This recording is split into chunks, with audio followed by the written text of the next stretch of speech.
Hello, everybody. This is Duran Vann with Before the Lights, and right now today we have Vic Penn. Vic, how you doing? Hey, Duran, I'm doing well. How are you? I'm good. I'm good. Vic, I'm glad you were able to come on the show today. I just want to ask you a couple of questions. We got a lot of kids out there that are getting ready to go to college, that are playing good high school football right now and other sports. So for Vic, you played arena football, you played Canadian ball, and you had a lot of success on the collegiate level. So just want to go through your history, Vic. Where did you play your high school ball at? Well, I actually played for two different schools in high school. I started my freshman and sophomore year out at Southwest Miami Senior High, and I ended up transferring after my 10th grade season to Miami Senior High and played my half of my spring in 10th grade, all of 11th, and all of my senior year at Miami Senior High, which both schools are located in Dade County, Miami, Florida, which is one of the tougher counties to play high school football in the United States. Good, good, good. So now playing at both of those high schools, I know you were heavily recruited when you were coming out. How was that process for you back then with all these colleges contacting you and the excitement and going through with that stuff? It's a great time. It was a lot of fun and a tremendous experience. Um, I was back there in high school, probably 6'1", 160, 165 pounds coming out of high school. Luckily, I played for one of the best high schools, in the state of Florida, Miami High, and had some great coaching, but I was undersized. So a lot of the colleges were a little timid, and it wasn't my height, it was my weight that they were concerned about, because I Right, was, skin and bones, right. 17, 18 years old. Hmm. And there were several teams that had shown an initial interest in me. Hmm. As my senior year went on, the rules I think were a little different back then Right. as to when teams were allowed to contact you. I mean, nowadays they have social media and text messaging and things of that nature. Every player, has a cell phone and Right. Right. things like that. But back then we had, the telephone on our kitchen wall, Right. and and the phone would ring. But Hmm. um, I went on some unofficial visits Right. where they would bring me up, and you had to pay your own way, or your parents had to pay for your own way, but you were able to go to a game. You were invited into the locker room and get to see the game from a different perspective, get to meet the coaches. Hmm. And then of course I had my official visits, which I ended up only taking two of, I believe, five official visits that they were allowing you to take back then. Right. And the letters come in the mail and the phone rings, and you get to kind of familiarize yourself with each school. Hmm. I grew up a Notre Dame fan because my dad was a Notre Dame graduate. Hmm. He just loved Notre Dame. So I always grew up watching Notre Dame play football. And as I got a little bit older, I kind of wanted to play for Florida State when, Charlie Ward was winning the Heisman Yeah, Trophy and they were absolutely. throwing the ball Absolutely. Yeah. and doing all of that. So it can be a very exciting experience, Right. and it can also be a very humbling experience Hmm. when the teams that you have your eyes set on Right. aren't coming through in the manner or the time frame that you want them to. Right, right. Yeah, I'm glad you mentioned that about the teams, not coming through, especially the ones that, not that you want, but then they're not there. And like I said, it's humbling. So what would you tell kids advice for that? Not to get discouraged, keep pushing. What would you tell them? I would tell them to first, make sure that they're working as hard as they possibly can, Hmm. because good luck, in my opinion, comes from those who work hard, and the Right. ball just kind of bounces in your favor. But not to get discouraged. I wanted to play for Notre Dame or Florida State, Right. and I got a little bit further with Florida State than I ever did with Notre Dame, Hmm. being from Miami and just them naturally recruiting. I also had a lot of tremendous athletes on my team that they would be down recruiting those guys also. Hmm. But not to get discouraged, and just kind of let it play out, and what's meant to be and what God wants for you is going to happen. And I wouldn't change my experience for anything. I had a tremendous experience. I ended up signing a full scholarship with the University of South Carolina, the Gamecocks, Right. and wasn't really too familiar with them at the time. You know, I was watching football in Miami my entire life, Right. and you know they were big on the Hurricanes, the Gators, and the Seminoles, and you know I didn't really know too much about South Carolina at the time, but you know after getting there and going through that process, and you know being part of a building process also with that organization was a lot of fun, and you know it's something that I never expected, and it's something that I hadn't planned, but it turned out to be a tremendous experience. You know, I got to play in a lot of football games with them.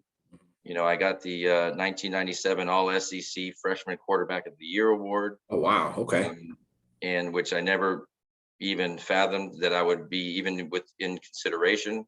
Right. Right.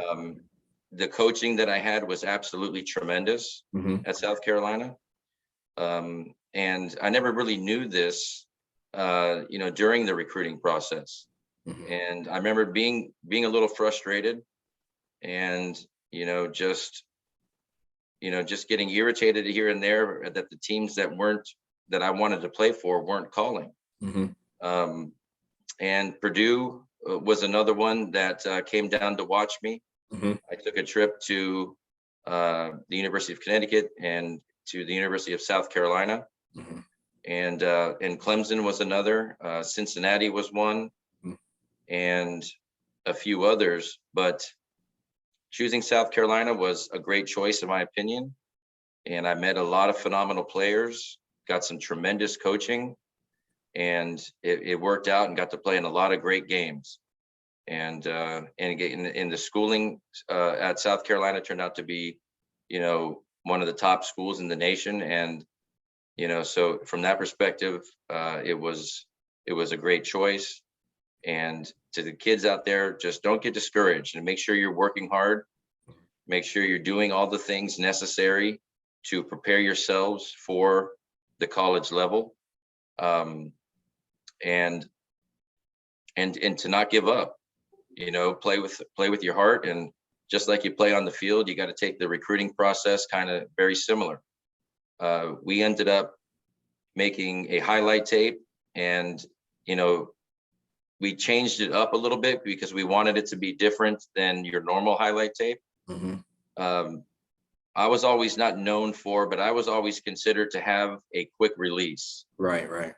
And it was really in high school where I was at one of my brother's karate classes, and the karate instructor was telling me how the karate punch is very quick, but it's a step to the left. As you step to the left, you throw the right punch, but it's right from the shoulder. Right. But in order to do that, you have to step to the left and throw. Okay. So you're not stepping towards the receiver and coming over the top. Right. The quick release, and if you watch Marino, it's a step to the left, and it's a throw from the shoulder. Gotcha. Okay. And the only way you can do that is to step to the left. It's very similar to the karate punch. So we made a videotape talking about the quick release, and we sent it to just about every Division I university that was out there. I think we sent about 100, 115 of them. Right.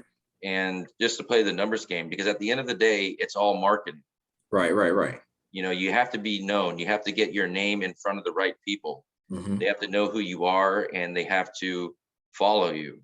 So with social media today, and all of the technology that we have, this was 20 years ago. Right. We have now.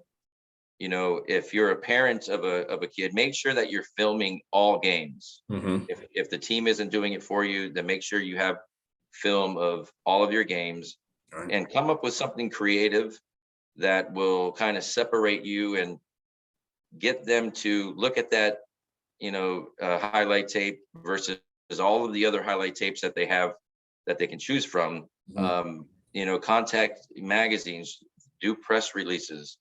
Anything you can do to help promote the name of your child as a parent is something that you want to do. The coaches will do their part also, but the parents and of course, the actual player really needs to be involved and really needs to kind of set the ball in motion with the marketing. And it's never too early to start marketing.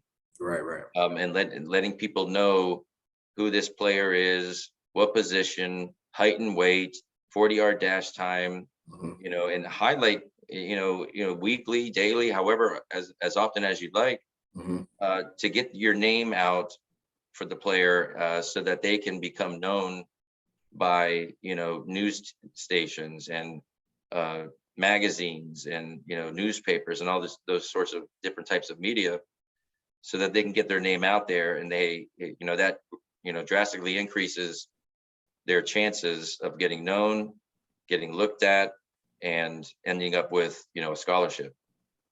And I appreciate that information for everybody out there that's watching, man. I mean, that's good. That's the kind of stuff you don't think about, or parents don't think about when it's time to go through that recruiting process. They're just like, they're getting letters, but they don't understand anything, man. So I really appreciate that.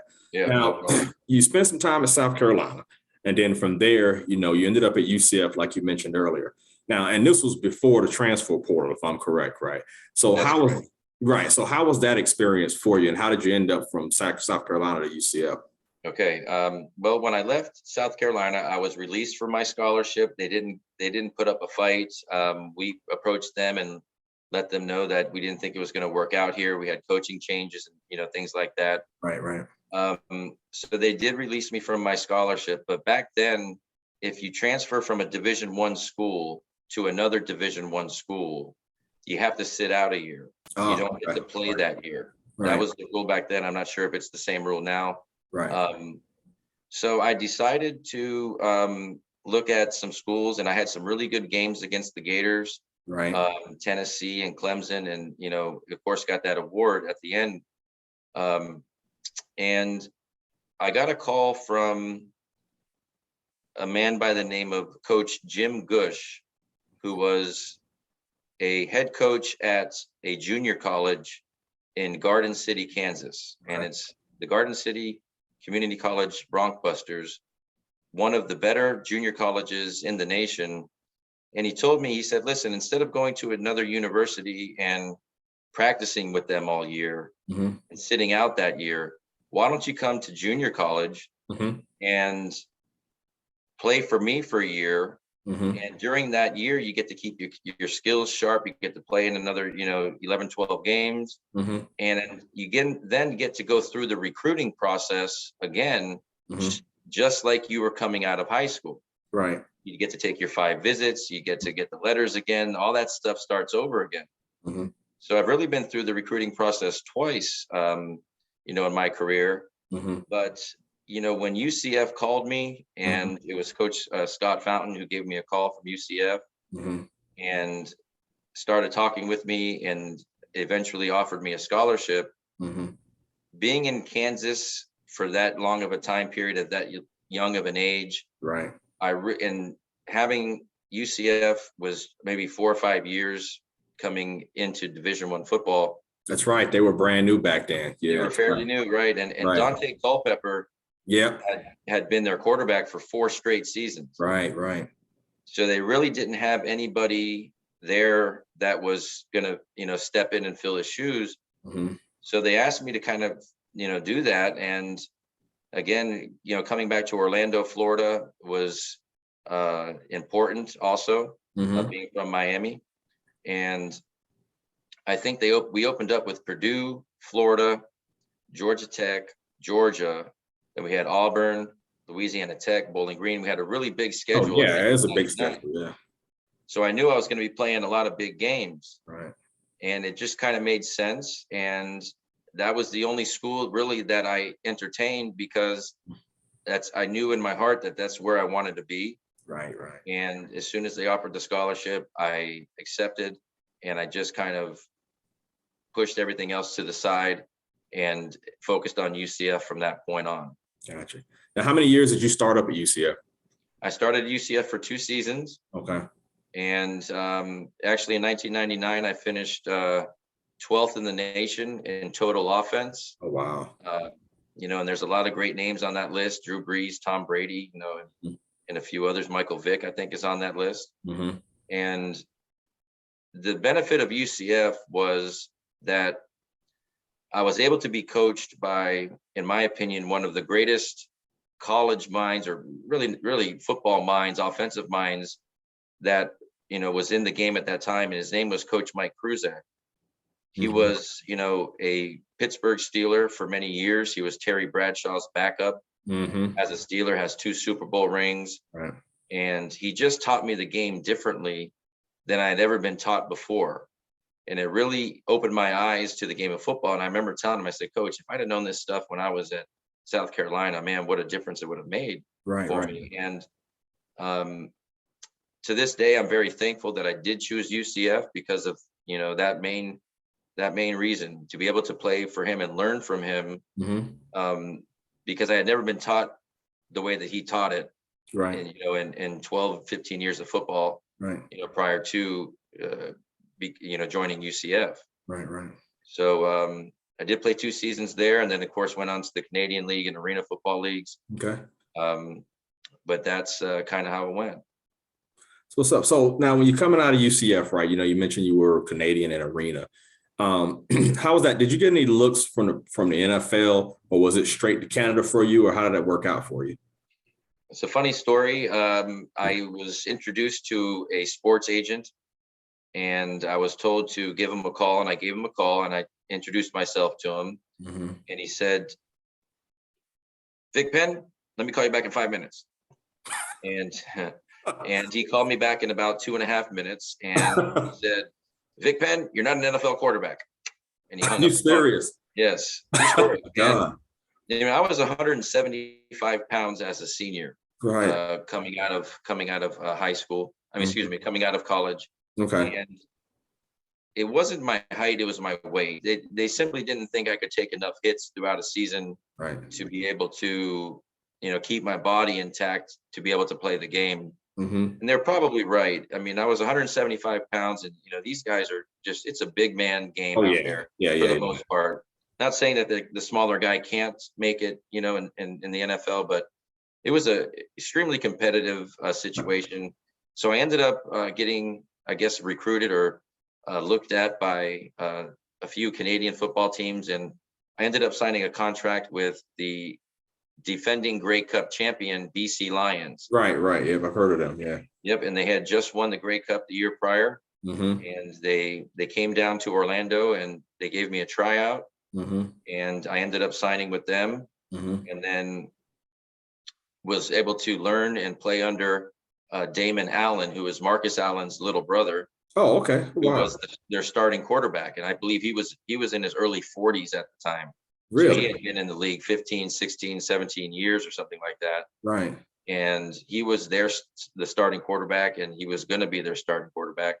So after that season, I ended up, playing in the Arena Football Leagues, mm-hmm. Which was a lot of fun. And each game is different. The Canadian game is different than, the American game, and the arena ball game is, of course, different than the NFL as well. So I was able to learn different types of football and be coached by a lot of great coaches.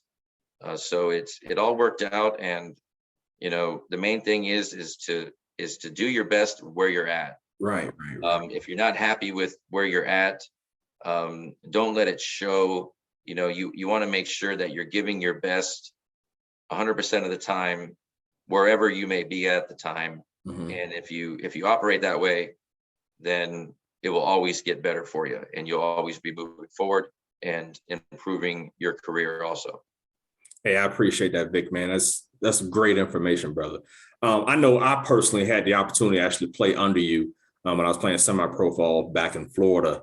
And man, I had a blast. I mean, being a receiver, and I played receiver, and being a receiver in your offense, man, it was great. And, even me now, I've been coaching now, God, almost 10, 15 years. And then some of the stuff that you taught me that I learned from you, I actually try to incorporate in what I teach, man. So I want to say thank you personally for that, man.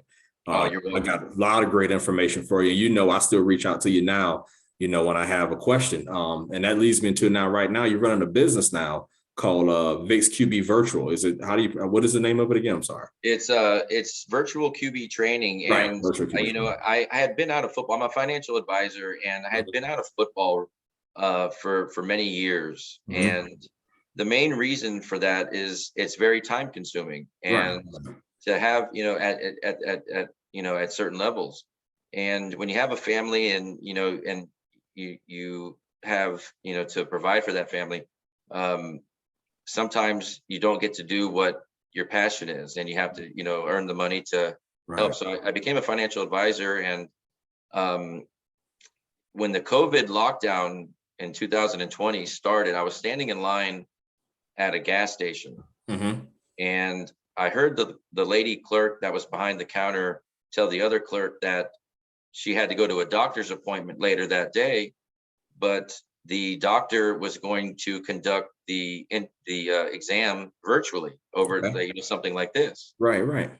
So it didn't hit me right away, but about an hour later, I just said, I wonder if I can coach quarterbacks virtually, right, without actually not coach them, but train them, right, and help them, over something like this, with the technology that we have today. So I got in touch with, you were one of them. You were coaching then also, and it just kind of trained a few of my former teammates. Have some sons that were getting ready to play quarterback, and I came up with a way to be able to train these quarterbacks virtually, and I started seeing each and every one of them getting better. So I knew that it could happen. So I was able to create, the business, and promote it to the entire United States. It doesn't matter where the quarterback is located. I put them through, a questionnaire, a consultation, a questionnaire. They have to send me certain videos of themselves doing a 3-step drop, a 5-step drop, a 7-step drop, a rollout left. So I got to thinking about it. And not only do we want to improve the mechanics of the quarterback, making sure that, the hands are right and the drop is right, and things of that nature that the normal training will take care of. But I started thinking about it, and I said, well, we need to prepare the minds of the quarterbacks, because I don't think there are enough trainers out there, quarterback trainers, that are focusing on preparing the mind of the quarterback, learning defenses. Because at UCF, Coach Kruzak taught that it was up to the quarterback to get the offense into a right play. And what I mean by that is, he said, look, Vic, I'm only going to be correct on my play calling a certain percentage of the game. There are going to be times where I call a play and you're going to come up to the line of scrimmage and you're going to recognize a defense that is designed to stop the play that you have called. Don't just run the play. Change the play at the line of scrimmage to one of these plays. Right. All right. So that we get our offense out of a play that is going to be stopped and into a play that has a chance of being successful. Okay. And so I started thinking about that. And what we do a lot of game film review, and you've seen it, where we will watch the quarterback's game, and we record them so that we go over the entire game. So not only do we perfect their mechanics, but we prepare their minds as quarterbacks and help them with the classroom side of things, so that when they get behind center, they know what they're doing. They're more confident. They're more accurate. Because if they know what they're doing and they hit their plant step, their 5th step, or their 3rd step, and they continue in one fluid motion to come up from that step and throw without stopping or pausing or thinking or looking, and if they can know where they're going with that football in advance as best as possible, they're going to be more accurate with their passing. Because the one fluid motion, is just the way. If you look at a shortstop in baseball, and that shortstop says, all right, there's no runners on, there's one out. If a ground ball gets hit to me, I'm going to field it. I'm going right to first with it. And you see that ground ball get hit right to the shortstop, he'll field it. He'll take his nice hop, step, and a jump. And just about 10 times out of 10, he fires a strike straight to that first baseman, because he's that one fluid motion, and he's got his, his mechanics are in check. and he's not pausing and hesitating and then trying to throw it over to first, right. that's when you have some errors. So the quarterback's the same way. So in order to achieve that, they have to know where they're going with the football in advance, or have a better idea than what they have, versus the traditional way of teaching quarterbacks. Look at number one, look at number two, look at number three. If they're not there, and then come to number four. Right. You know, we're skipping 1 and 2 because we know they're going to be covered, and we're coming right to 3 in our one fluid motion. Right. You know, things of that nature. So preparing the mind of the quarterback, developing the mechanics and perfecting the mechanics is really what virtual QB training is all about. Yeah, I appreciate that, man, because I can tell you from experience, I had a kid, Alex Coonfield, you know, I got you hooked up with him, and some of the pointers you gave me. This kid never played quarterback before, and we ran a wing T offense, and the kid ended up throwing like 9 or 10 touchdowns and leading us into the playoffs. So, and I'm telling you, this is a kid that played receiver. He was a part-time linebacker. He stepped in and did the job. And just from a little bit of help that I got from you, you know, I saw wonders with the kid, and now he's going to continue playing, you know, playing quarterbacks. I really appreciate that from you. That's great. And I appreciate that opportunity. And I love stories like that, because at the end of the day, you just want to help the quarterback become, you know, the best that he can and help the team win. So that's truly, I appreciate that very much. And it's always been a pleasure working with you, Coach Vann. And, you know, feel free to contact me anytime. Appreciate it. Now, Vic, if people out there, they want to get in contact with you to get some of this quarterback training, how do they do that? They can go to virtualqbtraining.com. And all of the information is there. The phone numbers and the email address is there. They can contact me there. It's virtualqbtraining.com. All right. And Vic, after this video, man, I'll put the I'll put the email address, and I'll put the web address in the comments so that people can get in contact with you. Vic, man, thank you for your time, man. I don't want to hold you up, but I really, really, really appreciate it. People out there in YouTube land, if you like the video, please like and subscribe. Brother, I'll talk to you later, Vic. You have a good one. All right, my friend. All right, Duran. Thank you, and have a good night. Thank you for having me on the show. Yeah, no problem.